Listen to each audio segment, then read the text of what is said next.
Hey y'all, welcome to another episode. Wanted to go over some basics of a triple net lease versus a base year stop lease. I've seen several internet videos about on YouTube about which lease is better, and it seems like everybody says, "Oh, triple net leases are the best for landlords. They're the most common." Uh, that's false. They are not the best type of leases if you were a landlord. And let me briefly explain, and then we're going to get into this. And also, if you ask 100 realtors which one is the best, they'll probably say triple net leases. That's because they just don't understand. Nobody has bothered to do the math.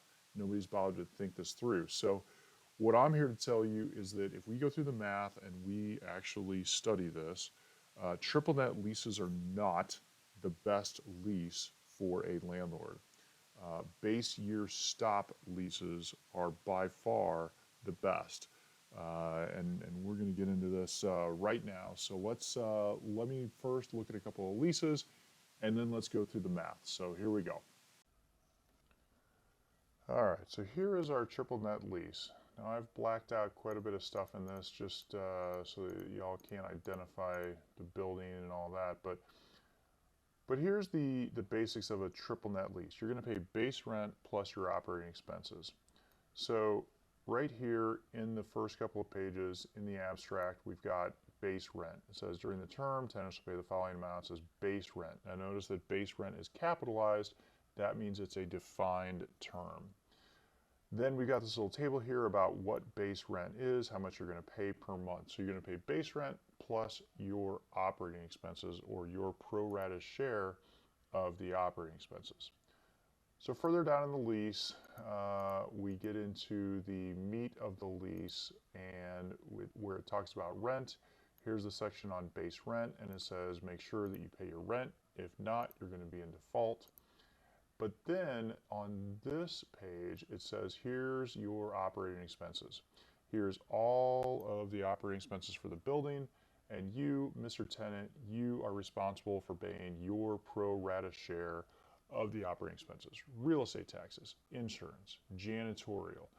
This one, the cost of materials, supplies, and tools in managing, maintaining, or cleaning the project, the cost of accounting fees, management fees, legal fees, blah, blah, blah, blah.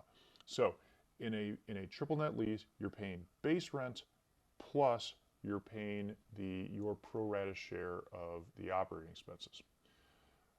Versus a base year stop lease. This is a base year stop lease, very similar. However, in a base year stop lease, the base rent and the operating expenses are combined. So here's our table. This table kind of sucks. They had to amend it afterwards, but your base rent and your operating expenses are combined into one monthly payment. And then notice right here, it says the base year is calendar year 2021. That's when this lease was signed. And what this is saying is that basically any operating expense that increases above 2021's numbers, the tenant is responsible for paying their pro rata share. So if the expenses are $10 a square foot and they go up to $11 a square foot, the tenant pays that extra dollar increment. And so as we scroll through the lease here, what you'll notice is the operating cost. There's a section here that kind of talks about how that's calculated or all of the operating expenses that are included and how this happens. So it's very, very important to understand this, and we're going to get into a little bit more specifics later. But first, I want to get into some of the math. So that's the basics. Where triple net lease is. Let me go back to the triple net lease. Triple net lease is your base rent plus your operating expenses. I guess it doesn't really matter. And then in a base year lease, it's all combined, but the tenant just pays the increase in operating expenses as they go up. So let's look at the math behind this. Okay, so here is our basic Excel for a triple net lease versus a base year stop lease. In the top half, we have our triple net lease analysis. Let's say that the base rent is $25 a square foot. The operating expenses are $14 a square foot. So all in, the tenant is paying the landlord $39 a square foot. Then they pay out the $14 in OPEX and expenses, and you're left over with a $25 NOI. Now, in a base year stop lease, you're still paying $39 a square foot as the tenant. It's 25 plus 14. You're still paying $39 a square foot. The landlord still has to pay $14 in operating expenses. So he brings in 39, pays out 14, he's left over with 25. All is good. In a triple net lease or a base year stop in lease one, everything's pretty much the same, okay? Over a 10-year period, or hang on, let me get to that in a second. So in year two, in a triple net lease, let's just say that your base rent increases by 3% a year. So here is $25 escalated at 3%. Okay? Let's say that your operating expenses also increase at 3%. So $14 increasing at 3%. And so your gross income throughout 10 years is this, your expenses are this, and you're left over with NOI of this. So all told, in a 10-year period, the tenant is going to pay to the landlord $286 in net operating income. They're actually going to pay a lot more, and then there's expenses, but the landlord nets $286 in NOI in a triple net lease. Let's go down to a base year stop lease. In a base year stop lease, remember, the first year it's 25 plus 14, right? But let's say that that increases by 3% a year. So here we have 39, and that's increasing at 3%. And so notice too, the base rent per square foot, like out here in year 10, this is the same as the gross income from the triple net lease. As operating expenses increase though, above 3%, or excuse me, as operating expenses increase, the tenant is responsible for any increase in operating expenses above a base year. So the first year it was $14 a square foot. The second year, now that operating expenses have increased to $14.42, the tenant is responsible for an extra 42 cents a square foot. So the landlord actually collects more. They collect $40.59 in year two versus $40.17. Now they're paying the same amount out. Notice that the expenses are the expenses. So they're paying $14.42 here, they're paying $14.42 here, but they're collecting more in year two. So they're left over with more money. So right away, right out of the gate, a base year stop lease nets more than a triple net lease for the landlord. Now, you can get even more creative and say, hey, listen, I think that there's a real way to reduce operating expenses. This building currently has operating expenses that are 15%, above what we are forecasting. And we're going to reduce that through insurance. We're going to reduce that through real estate taxes. If you don't think the real estate taxes go down, look at my other video about how to reassess real estate taxes. In that example, which is a real life example that I'm working on right now, the real estate taxes go down by like $1.50 a square foot, or maybe not that much, but they go down quite a bit. It's a significant number. So let's say that right off the bat, if there were some leases in this particular building that were signed in 2021, which is what that lease was that we were looking at, and then in 2022, let's say that I can drop the, let's say that I can keep an eye on this number right here. We're trying to get this number to be even more than $307.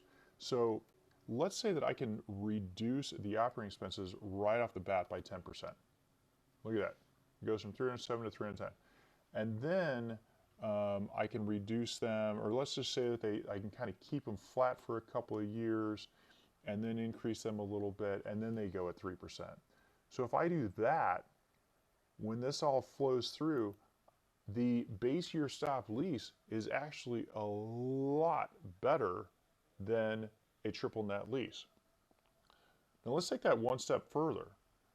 let's say that I'm looking at a 10-year hold, which you may or may not be looking at a 10-year hold, but let's say that in year 10, our NOI on this lease, on a triple net lease, is $32.62, and then in a base year stop, our NOI is $36.89. Now that $4 differential may not seem like a lot to you, but when you apply a cap rate, let's just apply a cap rate of 7.5 to this 32.62. That's $435 a square foot. And a 7.5 cap on a $36.89 a square foot rate is $492 a square foot. So if you get a 100,000 square foot building, that's a pretty big number. That's a $5.6 million difference, or a 13% difference in just the way you've structured your leases. So that's what I'm getting at. I don't know why people keep insisting that triple net leases are the way to go. They are great if you're a tenant. Whatever the operating expenses are, that's your proportionate share, but they are not the best for a landlord. And that's what I'm trying to convey in this video. Now, I will say there are certain circumstances where a gross lease is perfectly fine. If you have a building that has smaller spaces and the tenants are signing a 1 or a 2-year lease, a gross lease is fine. If the operating expenses go up, okay, fine. It's not gonna be the end of the world.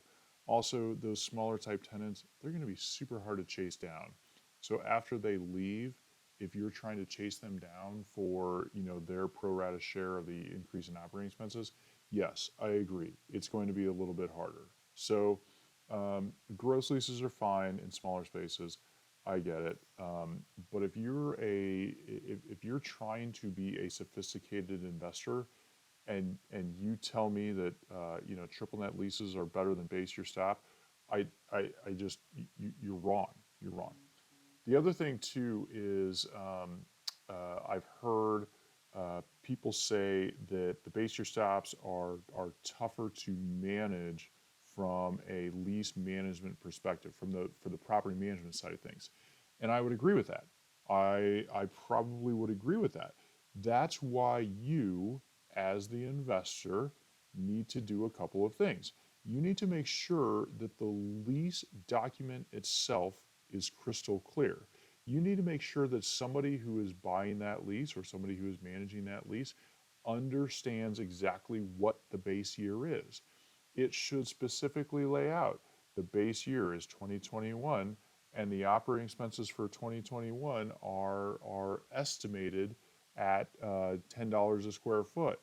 And then you can even take it a step further and have language that specifies how to reconcile that once the actuals come in. So you really need to do your homework. If you just take a base year stop lease, or you're buying a building that has some base year stop leases and you kind of turn it over to your manager, there is a very, very, very good chance that they are not going to know what to do. I hate to say this, but there's a lot of thought, there's a lot of analysis that goes into this. And if you don't have a trained professional, it's going to be very, very tough for them to figure this out. It's my philosophy that you, as the investor, you as the broker, you as the property manager, you are supposed to be operating at the top of your game. If you don't know how to calculate these, you suck. I mean, I'm sorry, but like step up your game. And if you're the investor, you need to understand this. You need to be talking to your attorneys about how to structure this. So that's my 2 cents. I'd love to hear y'all's feedback on this about triple net versus a base year stop lease, what you're seeing, what you disagree with, and let me know. I'm sure that y'all will. Thank you very much for watching, and hope to see you on the next one.